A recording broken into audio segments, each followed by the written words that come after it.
Hey there, I'm Adam Peterson, and I just wanted to quickly showcase this game I developed. And so, this game is a Snake clone. It uses Pygame, which is just a library for Python, and it's a game framework that allows you to develop graphics for them, implement movement, things like that basic games need. And so, um, the way I developed this is I just started from first making the window, and then I drew the snake onto a grid in the window, and then I drew the fruit into the window, and then I added um, when I added the fruit, I also added that it would grow the snake, and then I added boundary detection, like collision, so that when you hit the border of the window or you hit the snake, then it will end the game. And so I also added high score, like just to store that here in this little text file. When you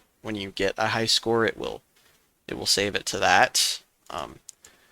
And I also added some background music. So I just wanted to get a good idea of how like a bunch of the facets of Pygame, what it can do, and some of the basic things you need to do to make a game. And so um, here's just the start of it. You initialize Pygame. I set some colors here to use later. So like black is what I made the background. White is what I use for the text, so it contrasts. Red is the color of the fruit that you eat. Purple is the color of the snake, and then cyan is the high score text color. And so those will show up as I demo it for you. And so here I drew a window, and then I also drew a grid and cells within that to fit that window. And so um, that's basically how I draw the snake and the fruit. It all is made up of cells on the grid, and I draw it using that grid. So um, this just sets the background to black. This makes that grid that I was talking about. This is where I store a clock, and so it counts how many frames per second come through, and then later I limit the frames per second to 60 because if you don't do that, then the game runs at like full speed and you can't control anything really. It becomes unplayable. So that's just a step I took to make sure that the game runs consistently. And so um, here's the score counter, the frame speed, or the snake speed, sorry. And since I set the frame rate to 60, I'll use this to get a modulus later to see whether or not the to have it move 6 times in or not 6 times to move 10 frames in 60 seconds. There we go. Yeah, sorry, math, not my super strong suit, but I figured it out to make this. So this is the snake body. These set coordinates on the grid to determine where it starts, and then it updates that direction every time it moves each frame. And then this is the starting direction that it starts in. So it'll move from the top left to the right when you start the game. So this is the background soundtrack. This is just some royalty-free music that I picked up in like an 8-bit format. It works pretty well for this. This sets the volume pretty low so that it's because I found that the default volume is pretty loud. Um, and then this loops the song until I stop it and unload it from the bygame.mixer.music module. And so um, this one spawns the fruit. I use the random module to determine where it will end up. And I use this section to make sure that it doesn't spawn off screen. Or I also use this to make sure it doesn't spawn within the snake's body, because then it won't show up for a minute.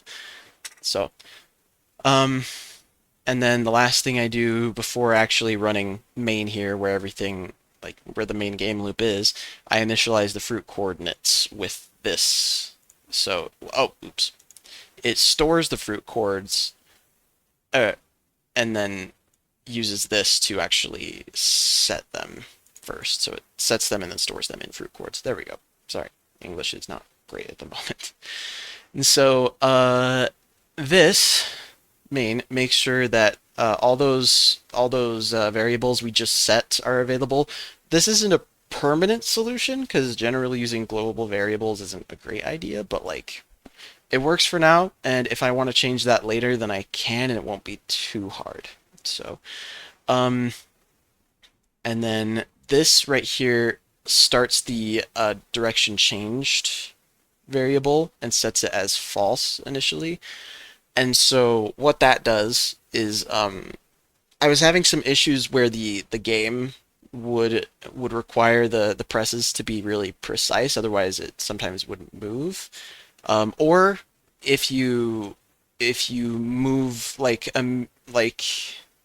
if you move right, up, then left, then down, or something like that, it will cause the snake to immediately run into itself, ending the game like that.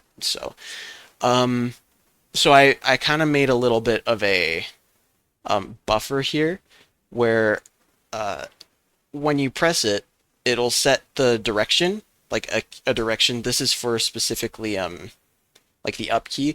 It will make sure that it's not heading in down, like the opposite direction, and then it will change that direction to up. So if it's left or right, then it'll be able to turn up. You can't 180, because then it would end the game. Uh, and so then it sets this to true. And so once that is true, then it doesn't become false again until the snake actually moves right here, because this is when it moves. When the frame count um, and when the frame count is 0, given the modulus is the snake speed, or is equivalent to 0, I guess, because I'm using two equals here, then it will set the direction back to false, and it will change the direction um, with this bit. And so, and then I think the other main ones to go over here um, is it. This checks if the for the boundaries, if the new head that it just draws onto the screen is within the snake body or on the boundary, or has gone past the boundary of the window, then it runs the game over. And let's see. Uh, okay, this is the game over. So once the game over hits, then it stops the music. It unloads that music file. Then it loads another royalty-free game over sound, and then plays that. And so that plays just once, because I didn't include the little -1 to loop it in here, because it should just play once and then waits for the user to quit the game by pressing a button, which is right here. That's that loop to check for that. So, and then it also displays like the high score.